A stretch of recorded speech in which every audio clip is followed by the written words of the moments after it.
मत कीरति गति भूति भलाई।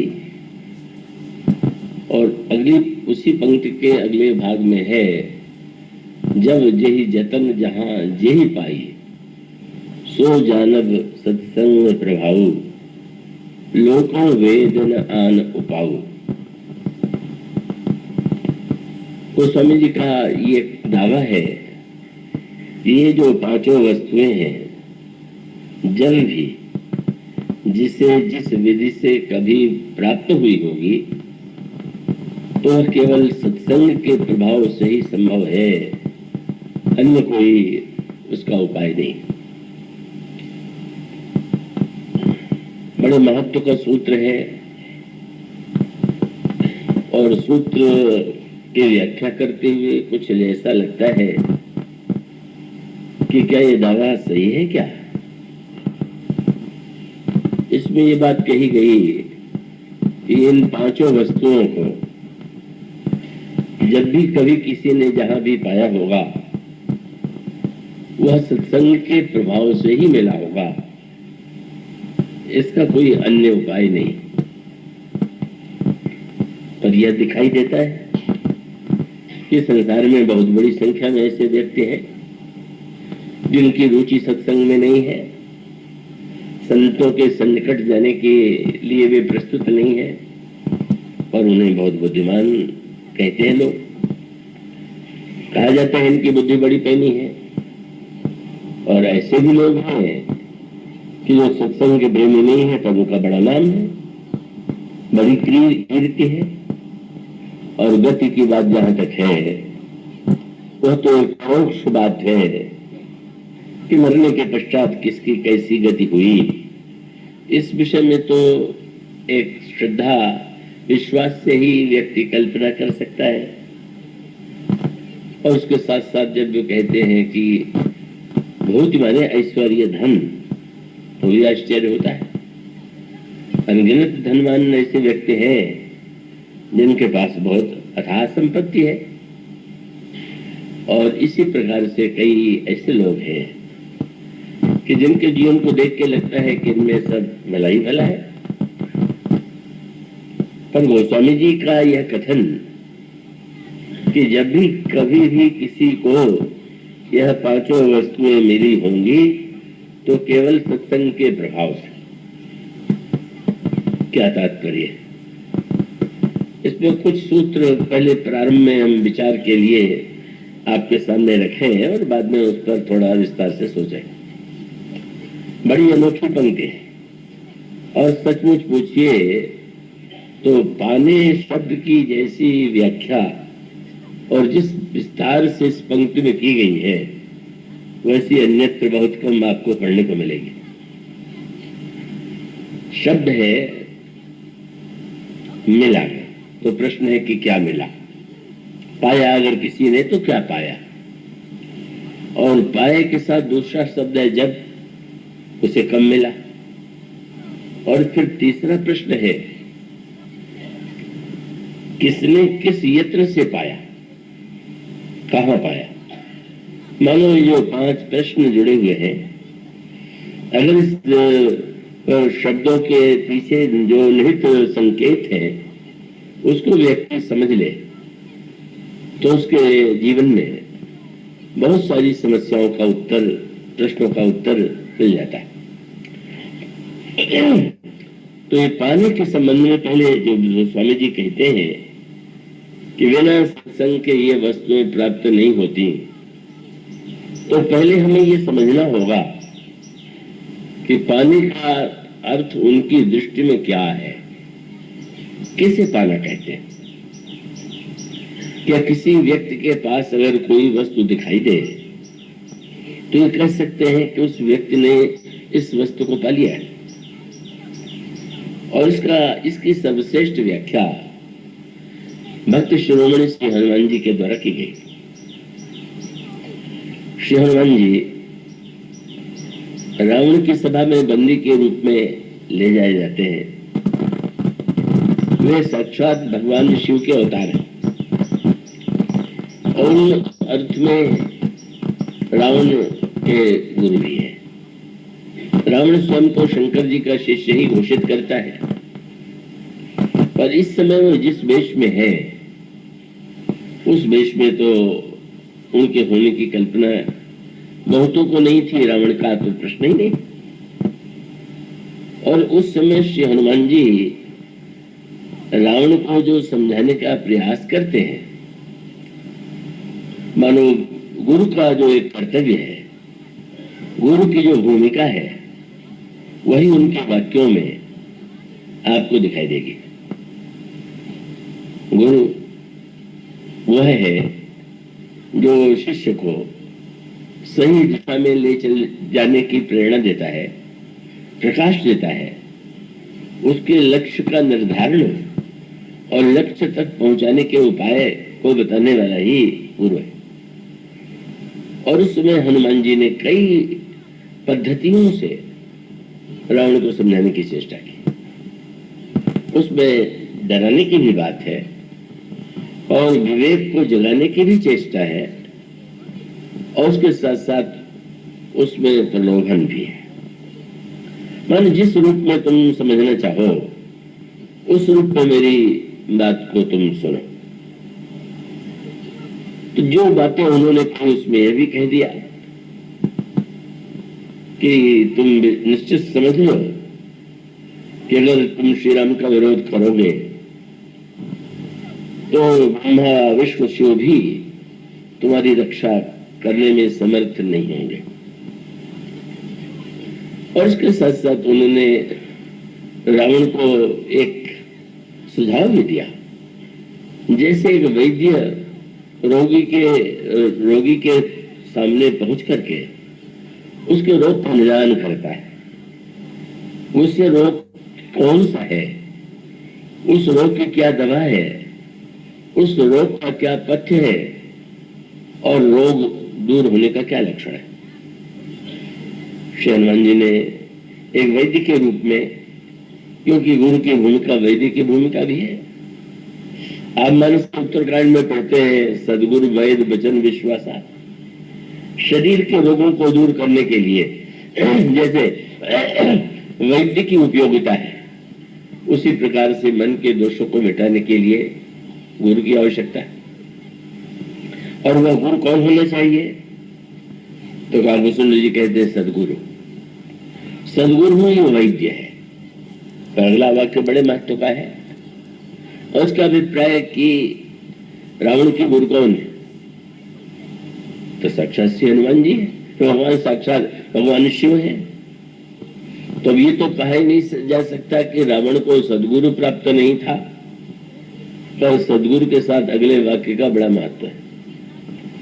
और अगला वाक्य है कि सदगुरु वैद्य वचन विश्वासा।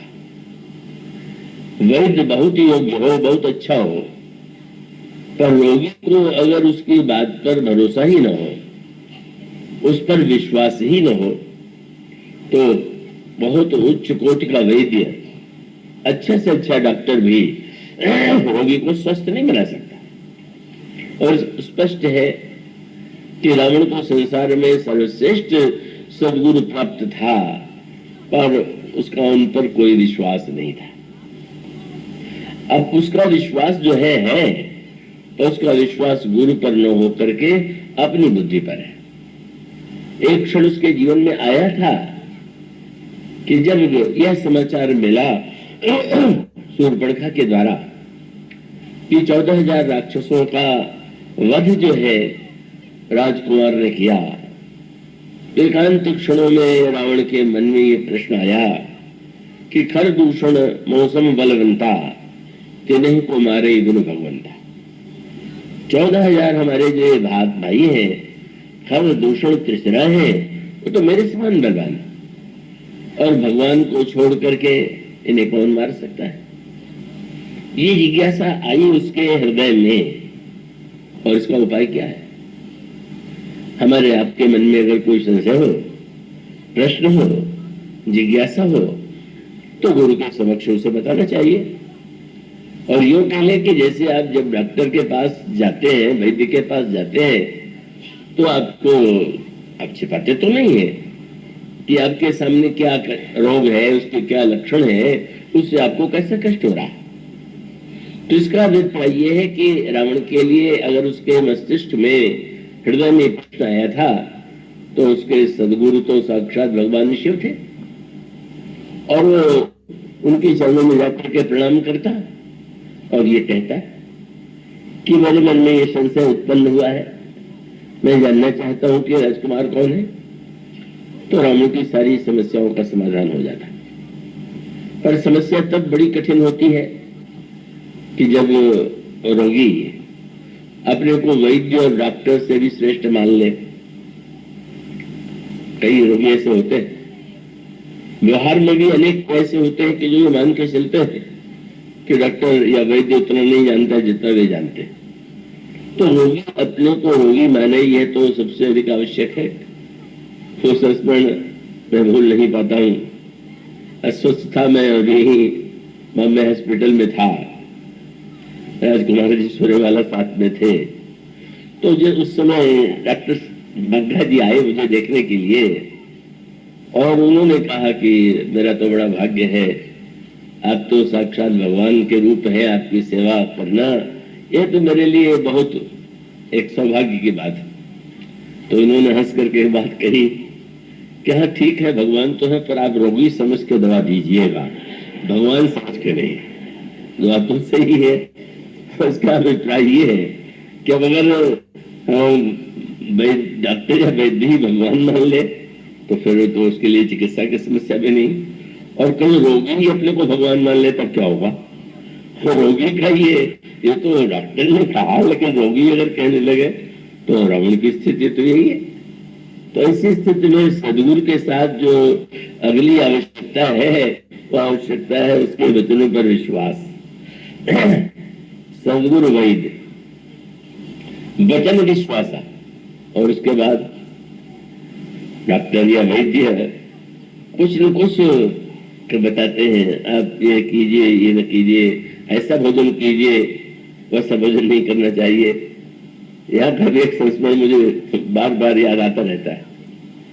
अस्वस्थ होने के बाद जब जाने लगा तो डॉक्टर को उनका नाम मैं बोल रहा हूँ, उसे मेरे शिष्यों ने प्रश्न किया क्या भोजन करना चाहिए, क्या नहीं करना चाहिए, आप बताइए। तो चाहते तो सूची पत्र दे सकते थे कि ये भोजन कीजिए, ऐसा तो बनाए हुए चार्ट रहते हैं वो, पर उन्होंने कही बढ़िया भाषा में बात कही।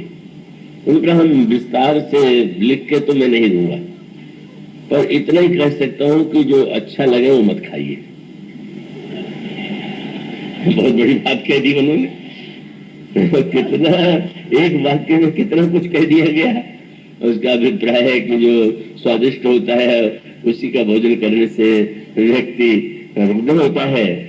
तो अगर वो उस पर ही स्थिर रहे कि मैं तो केवल स्वादिष्ट भोजन ही करूंगा, तो फिर उसके लिए रोग पर विजय पाना संभव नहीं। इसलिए इस पर तीसरा वाक्य कहा गया, सदगुरु वैद्य वचन विश्वासा। और ये कह दे कि हमें तो आप पर बड़ा विश्वास है, लेकिन वो जो कुछ बतावे उसको हम करें ही नहीं। तो उन्होंने कहा कि नहीं, जो वो पथ्य बतावे क्या बोले, संयम यह न विषय के आशा। संसार के विषय बड़े आकर्षक है, बड़े स्वादिष्ट है, बड़े प्रिय लगने वाले, तो रोगी को तो उन विषयों की आशा को छोड़ना ही होगा। मनो कम है, वैद्य है, उसके वचनों पर विश्वास और विषयों की आशा का जो विषय की आशा के रूप में जो कुपथ्य है उसका त्याग। और उसके पश्चात प्राचीन काल में भी वैद्य लोग भी जब कोई दवा देते हैं तो दवा के साथ ये दवा स्वाद में लेनी है कि मलाई में लेनी है कि किसी आंवले के रस में, मैंने किसी वस्तु में मिला करके दवा देने की परंपरा आयुर्वेद में रही है। और उसको जो शब्द कहा गया है गोस्वामी जी कहते हैं कि अनुपान। वैद्य की आयुर्वेद की भाषा है अनुपान। दवा के साथ जो वस्तु मिला के दी जाती है वो अनुपान। तो उन्होंने कहा कि अनुपान मिलाना न भूलिएगा। अनुपान क्या है? सदगुरु वैद्य वचन विश्वासा संयम यह न विषय के आशा, रघुपति भगति सजीवन मोगी। औषधि कौन सी है? भगवान की भक्ति। पर भगवान की भक्ति के भी तो अनेक रूप हैं। नवधा भक्ति के रूप में भी भगवान की भक्ति है। महर्षि वाल्मीकि ने जो 14 स्थान बताए वह भी भक्ति के ही विभिन्न रूप हैं। लेकिन उसमें जो वैद्य है, सद्गुरु है, वही यह बतावेगा कि आपके लिए कौन सी दवा, भक्त का कौन सा स्वरूप आपके लिए कल्याणकारी है। और तब श्रद्धा का अनुपान, वैद्य की वाणी पर विश्वास, विषयों का संयम, और जब इस तरह से व्यक्ति औषधि का सेवन करता है तब गोस्वामी जी कहते हैं उसके मन के रोग दूर होते हैं। यह विधि भले ही समोद न साई, नाए जतन कोट नहीं जाए। पर रावण जैसा कोई रोगी मिल जाए जो अपने को रोगी मानते ही नहीं, वो तो दूसरों को ही रोगी मानता है। जिसमें मंदोदरी उसको उपदेश देने लगी तो रावण ने उसके लिए इसी शब्द का प्रयोग किया कि तुम्हें तो रोग हो गया, तुम्हें रोग सेवा की आवश्यकता है। और यही कहा फिर तुम्हारे हृदय में तो मोह मोह जो है उत्पन्न हो गया है। रावण सम घनीभूत मोह है। तो मानो एक रावण जैसा रोगी। और यह केवल रावण की ही बात नहीं है, हम में से आप में से अनेक ऐसे व्यक्ति होंगे कि जिनके सामने ये समस्या आती होगी। और विशेष रूप से शरीर से अधिक मन के संदर्भ में। शरीर में तो लोग सरलता से डॉक्टर वैद्य की बात मान लेते हैं, मन के संदर्भ में उतनी सरलता से सद्गुरु की बात लोग नहीं मान पाते। और उसका कारण है कि शरीर के संदर्भ में मृत्यु का डर है। और ये लगता है कि अगर हमने पथ्य नहीं किया, दवा नहीं खाई तो मृत्यु हो जाएगी। और शरीर में तो व्यक्ति का बड़ा प्रेम है। पर ये जो सद्गुरु होता है और मन के जो रोग है उसकी प्रत्यक्ष जो हानि है वो व्यक्ति को तो नहीं दिखाई देती। और परिणाम होता है कि अधिकांश व्यक्ति रावण में से ही किसी न किसी मनोवृत्ति से प्रेरित होते हैं। तो रावण की मनोवृत्ति तो है, पर हनुमान जी तो महान दयालु सद्गुरु है। और सद्गुरु होने के नाते उन्होंने रावण के लिए दवा बता दिया। और ये बता दिया कि तुम्हें कौन सा रोग हुआ है। और ये भी बता दिया कि तुम्हें क्या करना चाहिए, क्या पथ्य करना चाहिए। और वो रामायण के एक दोहे में आपको पढ़ने को मिलेगा। उन्होंने कहा रावण, तुम्हारे जीवन में जो कुछ हुआ है उसका कारण ना समझी नहीं है, अज्ञान नहीं है। तुम विद्वान हो, तुम शास्त्रों के पंडित हो, तुम सब कुछ जानते हो। इसलिए तुम्हारे लिए मैं तो नहीं कहूंगा कि तुम अज्ञानी हो, पर तुम ज्ञानी भी तो नहीं। तो तुम्हारे लिए तो सबसे सही शब्द यह है कि तुम्हारे जीवन में मोह का उदय हो गया। और मोह की सरल व्याख्या यही है कि हम जानने के बाद भी जब वैसा व्यवहार न करें, जब ऐसा आचरण न करें, तो ये कहेंगे कि इस व्यक्ति के जीवन में मोह का उदय हुआ। तो मोह जो है वो ज्ञान और ज्ञान से भिन्न एक ऐसी स्थिति है जहां है ज्ञान और व्यवहार है अज्ञानी जैसा। तो ऐसी स्थिति में हनुमान जी ने एक शब्द के द्वारा रावण की पूरी व्याख्या कर दी है। रावण, सत्य तो यह है कि तुम सब कुछ जानते हो, सारे शास्त्रों के पंडित, पर तुम्हारे अंतःकरण का मोह इतना प्रबल है कि तुम्हारा आचरण जो कुछ तुमने किया है वो मोह के कारण किया। और फिर यह बता दिया कि दवा तो मैं बता रहा हूं, पर पहले मैं ये बता दूं कि उस दवा से लाभ तब होगा जब तुम मेरे बताए हुए संयम को करोगे। और वो क्या? बोले त्याग हो तब अभिमान। तुम अगर पूरे अभिमान को छोड़ भी न सको, अच्छे वैद्य या डॉक्टर कभी कभी कह देते अच्छा भाई ये न छोड़ सके तो थोड़ा इससे काम चलाइए। तो हनुमान जी ने कहा कि वैसे तो अभिमान पूरा ही त्याज्य है, पर चलो कोई बात नहीं है, तुम सदगुणी अभिमान भी लिए रहो, राजा हो तो रजोगुणी अभिमान भी तुम्हारे जीवन में है ही, पर इस तमोगुणी अभिमान को तो छोड़ दो। मोह मूल बहुशूल प्रद त्याग उत्तम अभिमान। दवा बता दिया क्या? भजहु राम, श्री राम का भजन करो। और श्री राम के लिए कुछ शब्दों को उन्होंने जोड़ा, भजहु राम रघुनायक। जानते हैं रावण तो शब्दों को लेकर के उसकी व्याख्या बदल करके बरगलाने में दूसरों को अपने में बड़ा निपुण। आप आगे चल करके लंका कांड में पाएंगे कि जब मंदोदरी ने यह कहा रावण से कि तुम राम का भजन करो, तो रावण को अच्छा बड़ा अच्छा बहाना मिल गया। कौन राम? वो राम तो मैं हूं। तो हनुमान जी ने स्पष्ट कर दिया, तुम्हें कहो कि वो तो ब्रह्म सर्वत्र रमण करने वाला है, वो तो राम या मैं ही हूं, राम से मुझ में क्या भिन्नता है? तो उनका भजो राम रघुनायक, जिन्होंने रघुवंश में जन्म लिया है उन श्री राम। और अगर तुम्हारे मन में सचमुच यह लगने लगा हो कि मैंने तो बहुत से पाप किए, बहुत से बुराइयां की, तो ऐसी स्थिति में क्या होगा? अगर मैं उनकी भक्ति करूं भी तो क्या वो न्यायकर्ता के रूप में मुझे जन्म नहीं देंगे? तो हनुमान जी ने आश्वासन दिया, भजहु राम रघुनायक कृपा सिंधु। श्री राम तो कृपा के समुद्र हैं, और जैसे छोटा थोड़ा सा जल हो तो उसमें समस्या है, पर अगाध जल में तो सभी कुछ समा जाता है। और साथ साथ यह भी बता दिया जो जिनके भजन की भक्ति की बात में कह रहा हूं वो साक्षात भगवान है, समस्त ऐश्वर्यों के स्वामी है। हनुमान जी ने औषधि बताई, हनुमान जी ने रावण को दवा बताई, रावण को हनुमान जी ने पथ्य बताया। पर रावण की स्थिति तो ऐसी है कि वो हंस पड़ा। उसको लगने लगा कि एक कितनी बड़ी दुष्टता इस बंदर की है कि मुझे ऐसे विद्वान को, ज्ञानवान को ये समझाने की चेष्टा कर रहा, और इसलिए हंसने लगा। बोला व्यासी महाअभिमानी मेला वही कपि गुरु बढ़ ज्ञानी। मानो संकेत देता कि शंकर जी का शिष्य मैं हूं, अब क्या बंदर से मैं शिक्षा ग्रहण करूंगा क्या?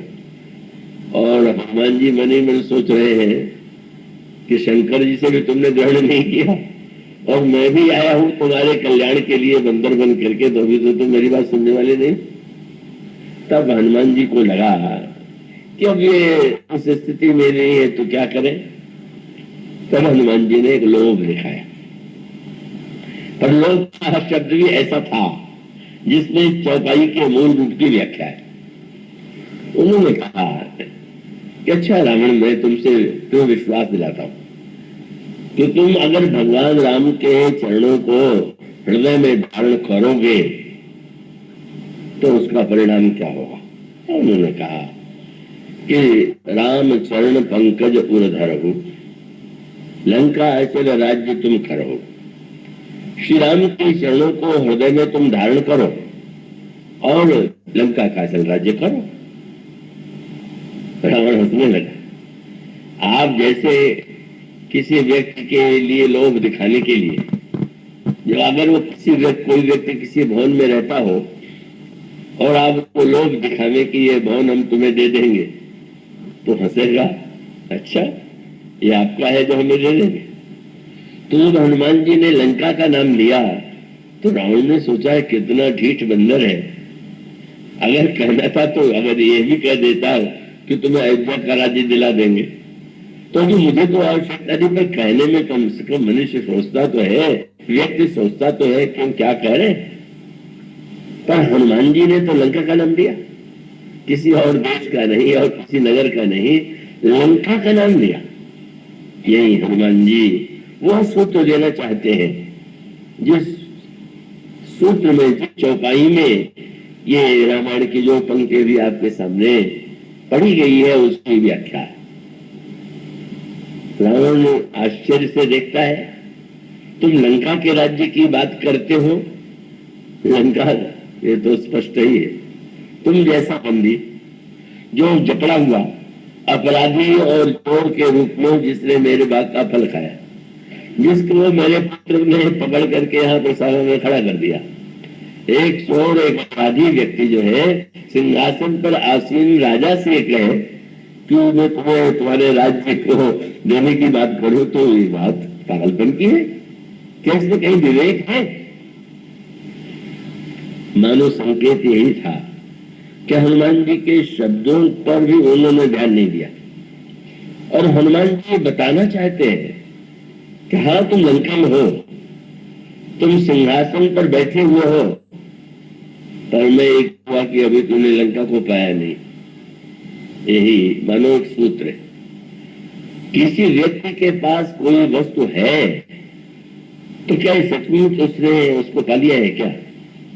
इसलिए यहाँ पर 5 प्रश्न उठाए गए। मैं आशा करता हूं कि आप लोग चैतन्य होकर के सुन रहे होंगे। तो पीछे तो श्रोताओं पर प्रकाश पड़ रहा है, आगे थोड़ा प्रकाश की कमी है, तो आगे वाले थोड़ा अधिक सावधान रहेंगे, मेरे न देख पाने का लाभ नहीं लेंगे। तो उसमें सूत्र यह है, 5 शब्द है, आपने ध्यान दिया। मति कीरति गति भूति भलाई। जब क्या मिला, क्या मिला, कब मिला, और इसके पश्चात मिला तो अगला वाक्य शब्द क्या है? जब जही जतन, कैसे मिला, किस उपाय से मिला। और फिर चौथा प्रश्न यह है, 5वां प्रश्न यह है कि किसने पाया, कहां पाया, किसने पाया, कब पाया, कैसे पाया। और इसी को अगर व्यक्ति समझ ले जीवन के प्रत्येक क्षेत्र में, तो उसको बहुत से जो भ्रम है का उसका निवारण हो सकता है। और हनुमान जी के ने रावण के इसी भ्रम का निवारण करने का प्रयत्न किया। एक तो रावण ने हनुमान जी के लंका शब्द के साथ एक जो शब्द जुड़ा हुआ था उसको बाला दिया, उसको काट करके वो हनुमान जी की हंसी उड़ाने लगा। और शब्द क्या था? लंका अचल, अचल राज्य। मानो संकेत था, क्या रावण तुम यह मानते हो कि लंका का पद जो तुम्हें लगता है कि मैंने पाया है, ये अचल पद है? क्या तुम सदा इस पर रहोगे? क्या कभी तुमसे लंका नहीं छिनेगी? मानो हनुमान जी ने यह संकेत किया कि अगर कोई व्यक्ति ऐसी वस्तु पाले जो चल है, और संसार में अधिकांश वस्तुएं तो चली, आज मिली हुई है, कल नहीं रहेंगी। बुद्धिमान व्यक्ति, उसकी बुद्धि में भ्रम उत्पन्न हो जाता है। धन पाने के बाद कभी धन का भी अभाव हो जाता है, कीर्ति होने पर भी कभी बड़ा यश है तो कभी जीवन में अयश और कलंक का भी सामना करना पड़ता है। तो मानो उसका अभिप्राय यही है कि हनुमान जी रावण को यह बताना चाहते थे कि तुम पहले पाने का अर्थ तो समझो, किसे कहते हैं पाना। तुमने लंका को पाया ही नहीं। लंका को पाने का वह अर्थ अगर तुम जान लोगे, और मैं जब तुमसे कहता हूं कि श्री राम के चरणों को हृदय में तुम धारण करो, तब तुम समझ पाओगे कि मेरा क्या संदेश है, मैं तुम्हें क्या बताना चाहता हूं। और तब चौपाई आती है जिसमें उन्होंने बहुत सुंदर सूत्र दिया, एक दृष्टांत भी दिया। और उस दृष्टांत का तात्पर्य यह था कि जब वर्षा के दिन आते हैं, बरसात होती है, तो नदियों में तो बाढ़ आई जाती है, सड़कों में भी बाढ़ आ जाती है। मुंबई के लोगों को तो इसका बड़ा अनुभव होता है। जल वैसे जीवन है, लेकिन वर्षा में जब वह जल, फिर वही बात आ गई, जल जब इतना अधिक मात्रा में बढ़ जाए कि वह जल, जब यहाँ की सड़कों में जल भर जाता है तो क्या होता है परिणाम? यही तो होता है कि जब जल भर जाता है तो आपकी गाड़ियां जहां की तहां रुक जाती है, आपके लिए चलना समय हो जाता है, आपके चलने की गाड़ियां अभी रोक दी जाती है। और इसका अर्थ क्या हुआ? ऐसा जल जो मनुष्य के जीवन के लिए परमावश्यक है, जब वह ऐसे समय में मिले और ऐसे स्थान में मिले, अगर आपके तानसा झील में जल भर जाए तो उसका सदुपयोग है, पर जब उस सड़कों पर घरों में जल भर जाए तो परिणाम क्या होगा? वह जल तो विनाश का कारण बनेगा, मार्ग की गति अवरुद्ध हो जाएगी, भवन गिर जाएंगे, दुर्घटनाएं होने लगेंगी। और इसका अभिप्राय यह है कि जल जीवन तब है जब उचित समय में वह जल मिले, और जहां मिलना चाहिए, जिसे मिलना चाहिए, उसे जल मिले। बड़ा सुंदर संकेत आता है, जब प्रभु श्री रामभद्र धनुष तोड़ने के लिए चले तो अपने सहज गति से ही खड़े हुए, कोई उतावला तो नहीं, ठाड़ रहे सहज सुभाए। और जब चलने लगे तो गोस्वामी जी ने कहा कि सहज ही चले सकल जग स्वामी।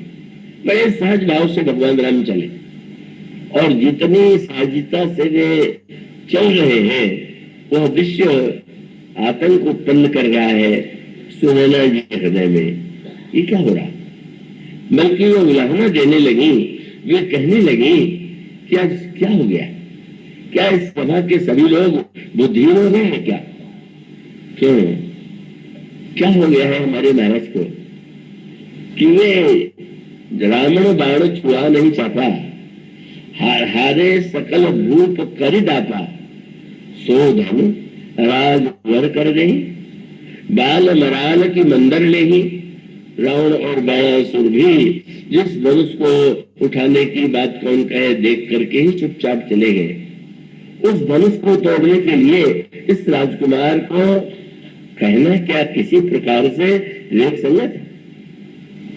मैंने सुना तो यही था कि हमारे पतिदेव बड़े ज्ञानी है, पर लगता है कि अब जो है आज उनका सारा सयानापन समाप्त हो गया। भूप सयानक सकल सिरानी, विधि गति गति कछ जात न जानी। और साथ साथ उन्होंने उलाहने बड़े दृष्टि से गुरु विश्वामित्र की ओर देखा कि हम क्या कहें। महाराज नहीं, ये ब्रह्मर्षि विश्वामित्र ने भी जाने दिया। भगवान श्री राम इसका आनंद ले रहे हैं। लोगों के मनों में क्या उथल पुथल हो रही है, क्या आ रहा है, उसको आप सोच रहे हैं। वो तो अंतर्यामी के रूप में सबका आनंद ले रहे हैं, और जितना वे आनंद ले रहे हैं उतनी ही व्याकुलता जनक प्रवासियों की, उनसे अधिक जनक जी की, और सबसे अधिक व्याकुलता सीता जी की। अब तो वो इतना व्याकुल हो गई, देवी देवताओं को मनाने लगी, मन ही मन मनाओ अकुलानी, ओ प्रसन्न महेश भवानी। और क्या करें, उन्होंने कहा कि गणेश जी महाराज आप कृपा करके धनुष तोड़वा दीजिए, न हो तो धनुष तुम ही हल्के होकर के ऐसे हो जाओ कि तुमको सरलता से तोड़ दे। अब सीता जी की व्याकुलता पर जब प्रभु की दृष्टि गई तो और भी एक व्याकुलता का स्वभाव है प्रभु का, ईश्वर का। व्याकुलता का आनंद ले रहे हैं कि सचमुच कैसी छटपटाहट है, कैसी व्याकुलता है। लेकिन फिर अचानक जिस तीव्र गति से प्रभु ने धनुष तोड़ दिया, आश्चर्य हुआ। पहले तो बिल्कुल धीरे से उठे, साज भाव से चले, और गए तो चारों तरफ बहुत देर देखते रहे, पर अचानक कहां से स्फूर्ति आ गई कि बस तेईछन मध्य राम धनुष तोड़ा। एक क्षण में भगवान राम ने धनुष तोड़ दिया। उसमें गोस्वामी जी ने कहा कि प्रभु श्री राम भद्र ने निर्णय कर लिया कि अब एक क्षण का भी विलंब धनुष टूटने में नहीं होना चाहिए। क्यों नहीं होना चाहिए? कोई जम शब्द की व्याख्या है, जल की वर्षा चाहिए। लेकिन जल की वर्षा के बाद भगवान राम ने जब यह देखा कि अगले क्षण ही सीता प्राण का परित्याग कर देंगी, इतनी व्याकुल हो गई, तो उनके मन में जो प्रश्न उठा था वो क्या था? कृषित बारी बिन जो तनु त्यागा, तो मुझे खड़े का सुधा तड़ागा। खेती के लिए जल आवश्यक है, पर खेती अगर उस समय खेत में जल बरसे जब खेत सूख गया हो तो उस जल का क्या उद्देश्य है? इसका अर्थ है जल मिलना ही नहीं चाहिए, ठीक समय में मिलना चाहिए। जब शब्द का तात्पर्य यही है। और यह जब शब्द जब भगवान ने जब देखा, बस ये ध्यान आते ही कि एक क्षण का भी अगर विलंब हो गया तो अब अनर्थ होने जा रहा है। फिर तो प्रभु एक क्षण में ही गुरु ही प्रणाम मन ही मन कीना और अति लाभ उठाए धनु लीना। और धनुष टूटने के बाद गोस्वामी जी ने कहा, जनक जी को कैसा लगा, रानियों को कैसा लगा, सबके अलग अलग भाव। तो गोस्वामी जी कहते हैं कि रानियों को तो ऐसा लगा कि सूखत धान परा जनु पानी, जैसे लगता हो कि धान सूखने वाला और उसी समय वर्षा हो जाए और धान के हरे होने से पहले ही किसान का हृदय हरा हो जाए। और जनक लेहु सुख सोच विहाई, पैरत थके थाह जनु पाई। कि जल में अगर कोई व्यक्ति डूब रहा हो और ठीक समय पर उसको थाह मिल जाए, तो जनक तो डूब रहे थे करुणा और व्याकुलता में, लेकिन लगा कि नहीं हो गया। इसका अभिप्राय यह है कि वस्तुतः क्या मिला, कब मिला, कैसे मिला और मिलने के बाद क्या हुआ, क्या उसका परिणाम हुआ। हनुमान जी ने यही कहा कि रावण दृष्टांत नदी का उन्होंने दिया। वर्षा में नदी उमड़ती है और कितने दुर्भाग्य की बात है कि वो विनष्ट करने पर तुल जाती है। नदी में बाढ़ आकर के गांव को, मनुष्यों को विनष्ट करती है, पशुओं को विनष्ट कर देती है और इसके साथ साथ मनुष्य डूब जाता है। मार्ग के सारे व्यक्ति के सारे काम काज रुक जाते हैं। रावण के जीवन को वो स्वामी मानो हनुमान जी ने बरसात की उस भयावनी नदी के समान बताया कि जिसमें इतने गुण है, इतनी योग्यता है, पर सबका परिणाम क्या हो रहा है, समाज की क्या दशा हो रही है। और उसके साथ साथ एक बात और कह दिया कि नदी के लिए इससे बढ़ के दुर्भाग्य क्या होगा कि वो नदी केवल बरसाती अगर हो, पानी ऊपर से वर्षा और पानी बरस जाने पर जल चारों ओर उमड़ पड़ा और बाद में जब जेठ का महीना आवे, जब पानी की आवश्यकता हो, तब वो पानी बिल्कुल न रह जाए, पानी सूख जाए, तब क्या होगा। और तब इसका अर्थ ये है कि तुम्हारा जीवन कैसा विडंबना युक्त है। और गोस्वामी जी ने कहा कि नदी की परीक्षा जो है बरसात में नहीं, नदी की परीक्षा जेठ महीने में, और जेठ महीने में भी वही नदी जल से भरी हुई निरंतर बहती हुई लोगों को सुख देगी जिस नदी का कोई मूल उद्गम है। हनुमान जी का वाक्य था, सजल मूल जिन सरिकन नहीं, बरस गए पुण्य तब ही सुखाए।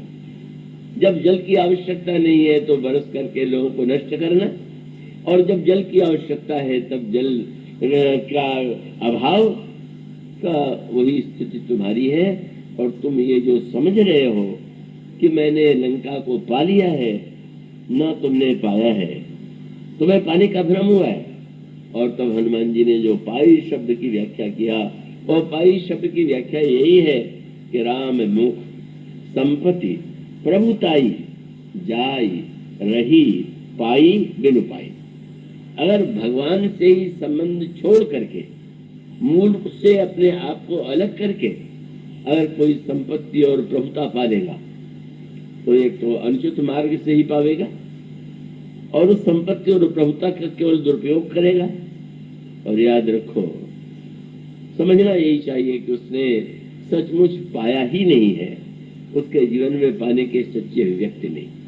इसलिए यह जो पंक्तियां इस आपके सामने रखी गई, जो पढ़ी गई, उसका मूल सूत्र यही है, हम जीवन में पाना चाहते हैं, सभी व्यक्ति पाना चाहते हैं, पर पाना चाहने में भी अनेक अनेक वस्तुओं को चाहते हैं। किसको पाना चाहिए, कैसे पाना चाहिए, कब पाना चाहिए, किस पद्धति से पाना चाहिए, और पाने का परिणाम क्या हमारे जीवन में, हमारे समाज में किस रूप में होना चाहिए। यही इस पंक्ति का जो मूल प्रश्न है, जो हमारे आप सबके जीवन के प्रश्नों से जुड़ा हुआ है। हम पाना चाहते हैं, पर ये जो अगर पांचों को हम जोड़ें, और यह जानने के लिए ही तो सत्संग में जाने की आवश्यकता है। जब आप सत्संग में जाएंगे और तब आप यह जान सकेंगे, पा सकेंगे कि सही सही अर्थों में किस तरह से हम जीवन में अपने पाने का लक्ष्य निश्चित करें, पाने का उपाय निश्चित करें। पाने के लिए हमने वो उचित समय पर सही माध्यम से हम कोई वस्तु पावें और पाने के बाद भी वस्तु हमारे पास स्थिर रहे और हमारे लिए परम कल्याणकारी हो। यही सूत्र व्यक्ति को सत्संग के माध्यम से प्राप्त होता है। इस प्रसंग को ही इस पर केंद्र बनाया जाएगा और जिन 5 वस्तुओं को पाने की बात कही गई है वो बड़े महत्व की है। पांचों व्यक्ति में ये पांचों व्यक्ति चाहता है या पांचों में से 2 को अधिक चाहता है, वह संपत्ति, कीर्ति, बुद्धिमत्ता, भलाई और सदगति। मानो यह सब कुछ सत्संग के द्वारा प्राप्त होता है। आज प्रारंभ होने में थोड़ा विलंब हुआ, पर मुझे प्रसन्नता है कि आप लोग तब भी आशा से अधिक बहुत संख्या में आ गए। कल और भी शीघ्रता से प्रारंभ हो सकेगा ऐसा मेरा